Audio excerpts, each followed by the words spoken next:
കൊടിസുനി ഉൾപ്പെടെ കൊടും ക്രിമിനലുകളിൽ നിന്ന് കൈക്കൂലി വാങ്ങിയതിന് വിജിലൻസ് കേസെടുത്ത ഡിഐജി MK വിനോദ് കുമാറിനെതിരെ നടപടി വൈകുന്നു.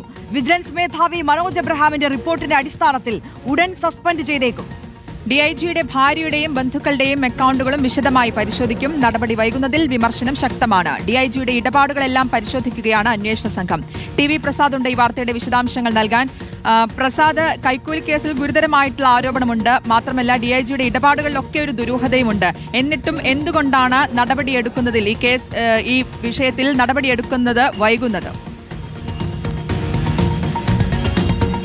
അത് തന്നെയാണ് ഏറ്റവും പ്രധാനപ്പെട്ട ചോദ്യവും.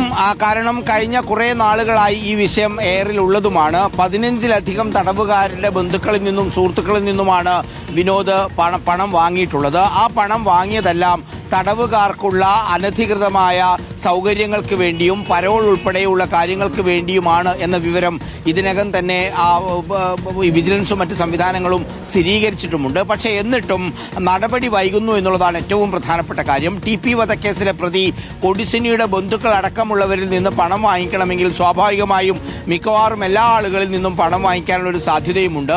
അനധികൃത പരോൾ TP കേസിലെ പ്രതികൾക്ക് ഇഷ്ടം പോലെ ലഭിച്ചതിനെക്കുറിച്ചുള്ള വാർത്ത നിരന്തരം പുറത്തു വന്നിരുന്നു. മാത്രവുമല്ല, ഇത്തരം ഉദ്യോഗസ്ഥരെ സ്വാധീനിച്ചുകൊണ്ടാണ് ജയിലിനകത്ത് പലപ്പോഴും ഇത്തരം തടവുകാർക്കുള്ള എല്ലാ സൗകര്യങ്ങളും കിട്ടുന്നത് എന്നുള്ളതും പ്രധാനപ്പെട്ട കാര്യമാണ്. അത്രയും പ്രധാനപ്പെട്ട ഒരു കേസായിട്ട് കൂടി ഇത്രയേറെ തെളിവുകളോടെ ഗൂഗിൾ പേ ഉൾപ്പെടെയുള്ള സംവിധാനങ്ങളിലൂടെയാണ് ഇവരെല്ലാം പണം വാങ്ങിച്ചത്. എന്നിട്ട് പോലും എന്തുകൊണ്ട് നടപടി വൈകുന്നു എന്നുള്ളതാണ് ഏറ്റവും പ്രധാനപ്പെട്ട ചോദ്യം. ഇനിയിപ്പോൾ വിജിലൻസ് ഡയറക്ടർ മനോജ് എബ്രഹാമിന്റെ റിപ്പോർട്ടിന്റെ അടിസ്ഥാനത്തിൽ വളരെ പെട്ടെന്ന് സസ്പെൻഡ് ചെയ്യാനുള്ള ഒരു സാധ്യതയാണ് കാണുന്നെങ്കിൽ പോലും എന്തുകൊണ്ടാണ് ഇത്ര വൈകുന്നത് എന്ന ചോദ്യത്തിന് ആർക്കും ഉത്തരവുമില്ല.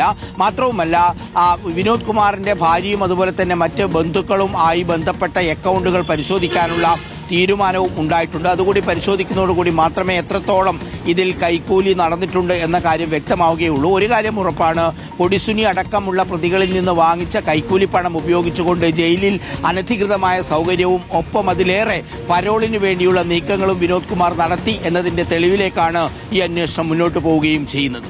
ഓക്കെ, വ്യക്തമാണ്. TV പ്രസാദാണ് വിശദാംശങ്ങൾ നൽകിയത്.